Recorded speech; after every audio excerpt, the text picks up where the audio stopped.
Rhaenyra supporters have nothing but utter rage and hatred for Ser Criston Cole. He's probably the worst man to deal with rejection, because what do you mean he got angry when the heir to the Iron Throne refused to flee with him? But Criston Cole's frustration is not unjust. Rhaenyra treated him like a use-and-throw toy, and while it might not mean anything for the royals, it meant a lot for Cole. Criston didn't have the privilege to sleep on soft, feathery beds, nor did he learn to mistake lust for love. Yet he was put in a position where his virtue was put at stake for Rhaenyra, and the simple man he was back then believed the affection to be real. The hatred against him partly stems from how well he portrays the character, but if you look deep enough, and in Martin's pages, Criston Cole, albeit one of the most twisted men in the history of the Dance of the Dragons, was shaped by politics and the urge to prove himself, and probably due to a broken heart. So join me today as we check out the rise and fall of Rhaenyra's White Knight. See, all the things House of the Dragon showed,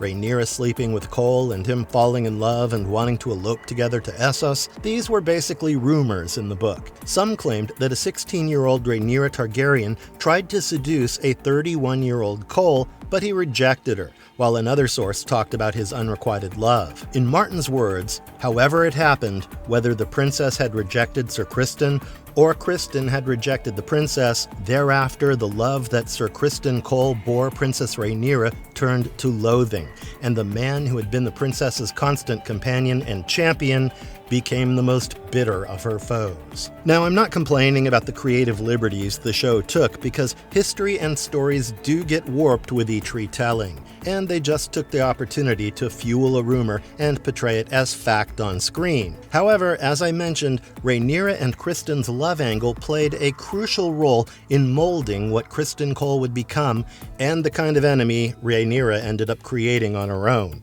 We barely got to know about Cole's background till the last episode revealed how insignificant he was in life and what struggles he had to endure to become someone of value. According to some semi-canon sources, something which the show again established to be truth, Criston Cole was a common-born boy. His father was a steward to Lord Dondarrion, who was the Lord of Blackhaven and the head of House Dondarrion during the reign of Viserys I Targaryen's grandfather, Jaehaerys I Targaryen. Now, Criston Cole's childhood has only been briefly outlined by Martin. He was born in the Dornish Marches, in the southwestern Stormlands. Unlike in the show, where we're introduced to Criston Cole during the Heirs tournament, and this young, handsome knight with black hair and pale green eyes shocked everyone by defeating Daemon Targaryen in both the joust and the melee. But Martin brought up Criston even before Fire and Blood. Rather, he talked about Cole in the A Song of Ice and Fire series, where Sir Aras Oakheart reflects on the legacy of his fellow Kingsguard member. To quote the passage from A Feast of Crows, Ser Criston Cole, Criston the Kingmaker had set brother against sister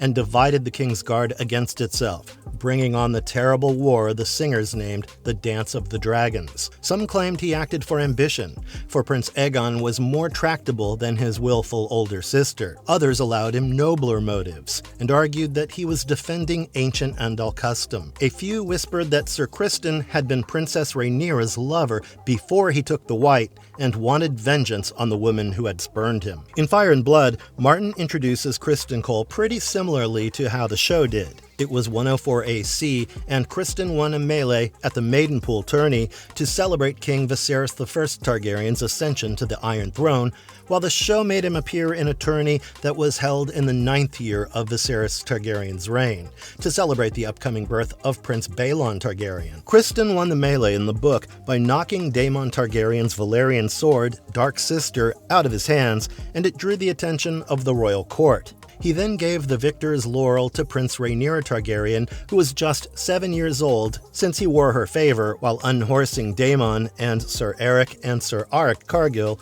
of the Kingsguard, before being unmounted by Lord Lymond Mallister. Viserys was impressed with Criston's performance, and quickly named him as Rhaenyra's personal sworn shield, and by 105 AC, a 23-year-old Criston Cole became a member of the Kingsguard by taking the place of Sir Ryam Redwyne. It was indeed a great personal victory for Criston, who continued to serve the green section of Targaryens faithfully. In 111 AC, Criston Cole once again wore Rhaenyra Targaryen's favor when he unhorsed Ser Gawain, the younger brother and champion of King Viserys Targaryen's second wife, Queen Alicent Hightower. When Daemon left King's Landing after the quarrel with Viserys, it's rumored that Daemon manipulated Rhaenyra to seduce Criston Cole, but apparently he rejected her. However, I'm inclined to believe the account that Criston did fall for Rhaenyra, who did not want to be with him, as she was firm to rule the realm. Because in the end, that would be a strong justification for Cole's intense hostility towards Rhaenyra. On the other hand, Criston was steadily rising in his career, and when Sir Harold Westerling died in 112 AC, Cole succeeded him as the Lord Commander of the Kingsguard and was entrusted with the responsibility of leading the White Cloaks. Around the same time, Viserys I Targaryen arranged his daughter Rhaenyra's wedding to the sea snake Corlys Valyrian's son, Ser Laenor Velaryon. Rhaenyra was not happy with the marriage, but was ready to go through with it reluctantly to strengthen the political bonds between House Velaryon and House Targaryen. Pray, when have weddings been peaceful in this world? In the show, Ser Criston Cole splattered blood mercilessly during the wedding, but in the book, though he grew increasingly bitter towards Rhaenyra, he did not outrightly slay Ser Joffrey Landmouth, a sworn sword of House Velaryon. He was rumored to be lover of Laenor Velaryon, the heir to Driftmark, and on the day of Laenor and Rhaenyra's wedding, Joffrey rode as his companion in the tourney, while Lord Harwin Strong rode for the Princess of Dragonstone. Criston attacked Joffrey during the tourney with a Morning Star and broke his helm, and Joffrey died 6 days later without recovering from his injuries. But if we're to believe Septon Eustace's words, Criston sneaked into Rhaenyra's bedchambers to confess his love and offered her to elope together to one of the free cities. He planned to pledge his sword to some merchant prince, but Rhaenyra turned him down real bad. Apparently, she told Cole that a Targaryen was meant to be more than a sellsword's wife, and that if Criston could forget his Kingsguard vows so easily, he could ignore marriage vows too. Basically, she called him untrustworthy and a traitor. Now, during the same tournament where Criston killed Joffrey, he also fought Lord Harwin Strong, who is rumored to have a relationship with the princess, and shattered his collarbone and broke his elbow. It gave Harwin the nickname Broken Bones, but Criston's victories showed just how skilled and dangerous a warrior he was. At the same time, his animosity towards Rhaenyra was becoming evident, and soon Criston, who was once her strongest defender, became her worst foe. However, Criston's aggressiveness raised many eyebrows, including that of King Viserys I Targaryens. But Alicent began favoring him. In the tourney in which he killed Joffrey and nearly destroyed Harwin Strong, Criston fought with Alicent's token, and soon he switched sides to become Alicent's personal sworn shield. That marked his support for the House Green, and slowly he made a place for himself among the Hightowers. Criston Cole even trained Aemond to be a fine swordsman, despite him being one-eyed. Of course, Criston's disgust for Rhaenyra took an extreme turn when he realized how important a role he can play in ruining her and taking the throne away from her, the one for which she allegedly denied his love. So when King Viserys I Targaryen died in 129 AC, Criston Cole played an active role along with Queen Alicent Hightower to assemble a small council meeting that would ultimately establish Aegon II Targaryen as the king and cheat Rhaenyra of her rights. Together they kept Viserys' demise a secret from the public, and Criston strongly opposed Rhaenyra or her husband Daemon Targaryen holding power. Reportedly, he used the gossip of Rhaenyra's child Ser Laenor Velaryon to be illegitimate, and according to Septon Eustace, Criston was so damned staunch on making Aegon II Targaryen the king that he cut Lord Lyman Beesbury's throat, since he was the only supported of Rhaenyra. Mushroom, however, presented that Criston flung Lord Beesbury from a window, and he fell to his death. And though we don't know which account is true, both of them do suggest that Criston Cole had now become a dangerous, hateful antagonist in Rhaenyra Targaryen's life. He vented his anger against the princess at every chance he got, and the remaining blacks at the court faced the brunt of it. They were all forcibly taken into custody by Cole, and Septon also noted that he literally pushed Aegon to sit on the throne as quickly as possible, telling him that he and his siblings would be killed by Rhaenyra if he was not crowned immediately. During Aegon II Targaryen's coronation, Criston Cole himself placed the crown on a young Aegon's head, and duly earned the title of Kingmaker. Cole's role during Dance of the Dragons intensified when Aegon II Targaryen made him his hand after being frustrated by his grandfather, Otto Hightower's suggestion and his attempts to manipulate him. Moreover, Aegon considered the Greens to be in a bad strategic position after the bloody Battle of the Burning Mill, Daemon Targaryen's seizure of Harrenhal for Rhaenyra,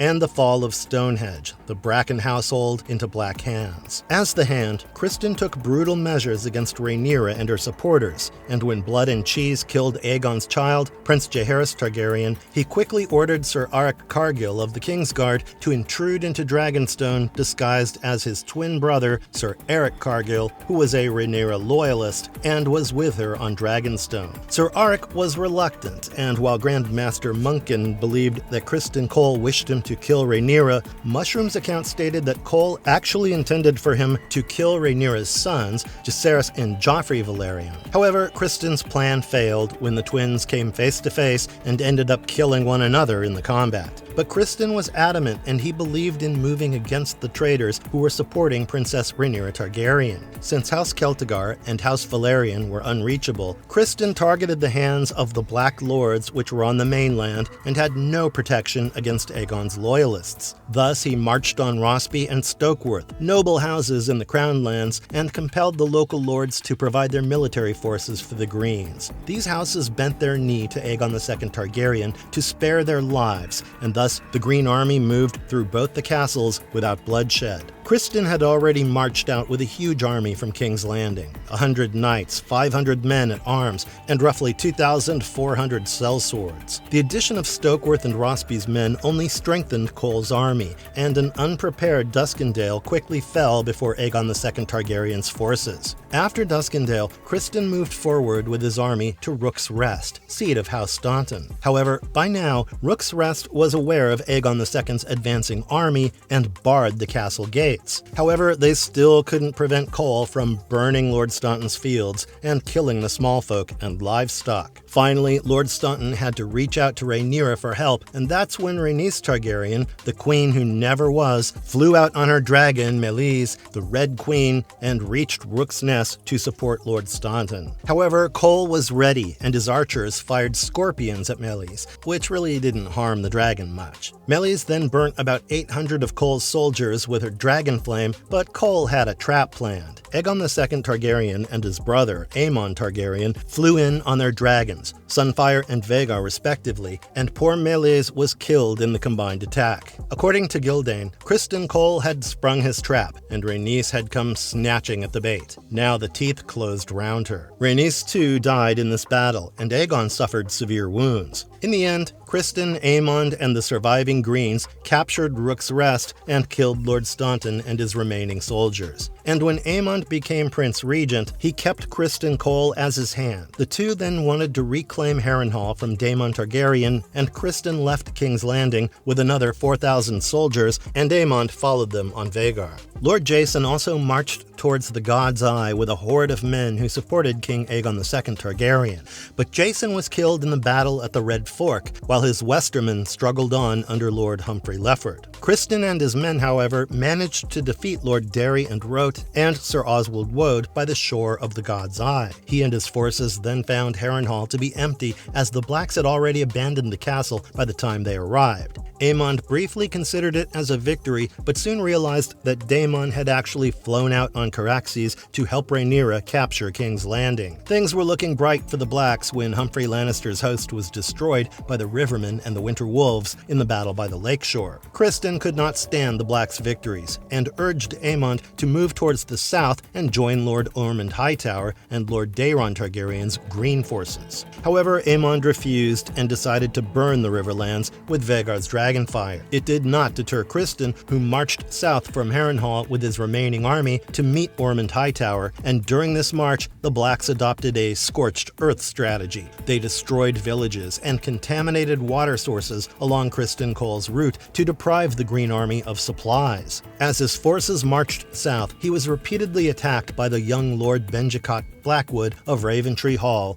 and an ambush was orchestrated by Black Trombo at Crossed Elms, which resulted in the deaths of a dozen Green soldiers. He then marched from the God's Eye toward the Blackwater Rush with a depleted army, but was intercepted on a ridge by a much larger Black host commanded by Sir Garibald Grey, Sir Pate of Longleaf, and Lord Roderick Dustin of Barrowtown. Cole realized that defeat was inevitable and thus offered to surrender in exchange for the safety of his remaining soldiers. However, his proposal was rejected, and Cole was then provoked to challenge the three opposing commanders to single combat. Sadly, Pate ordered Rob Rivers and his archers to kill the Kingmaker with a volley of 3 arrows. Criston's death marked the beginning of the Butcher's Ball in 130 AC, during which hundreds of Green soldiers were slaughtered by the combined forces of the Rivermen and the Winterwolves, and following this battle, Garibald Grey and Pate of Longleaf carried Criston's severed head on a spear to the First Battle of Tumbleton. At the end of the Civil War, Lord Cregan Stark briefly served as Hand of the King under Aegon III Targaryen's rule, while Sir Willis Fell succeeded Criston Cole as Lord Commander of the Kingsguard. Why Criston became such a staunch supporter of the Green forces and Aegon II Targaryen has never been explained clearly, but many think it might have been the complicated romantic relationship with Rhaenyra or Criston's own hunger for power and recognition. Some accounts also note that it's possible that Criston gave precedence to the custom of having sons over daughters as rulers, while others speculate that he didn't wish to see Rhaenyra's children, whom he believed to actually be Strong's kids, to inherit the Iron Throne. To quote him during a small council meeting, "Seven save this realm if we seat a bastard on the Iron Throne. They will turn the Red Keep into a brothel. No man's daughter will be safe, nor any man's wife. Even the boys. We know what Rhaenyra was." Whatever it might have been, Criston Cole will always be remembered for embodying some of the best and worst principles of the Kingsguard. Alright guys, that's all for today. The show has set up a major arc for Ser Criston Cole, but given he's already at Harrenhal now and didn't find Aemon there, it's likely he'll try to meet Ormond Hightower's army, which means his death might not be that far away on screen. Let us know your thoughts in the comments below. And if you liked this video, don't forget to hit the bell icon. I'll see you in the next one.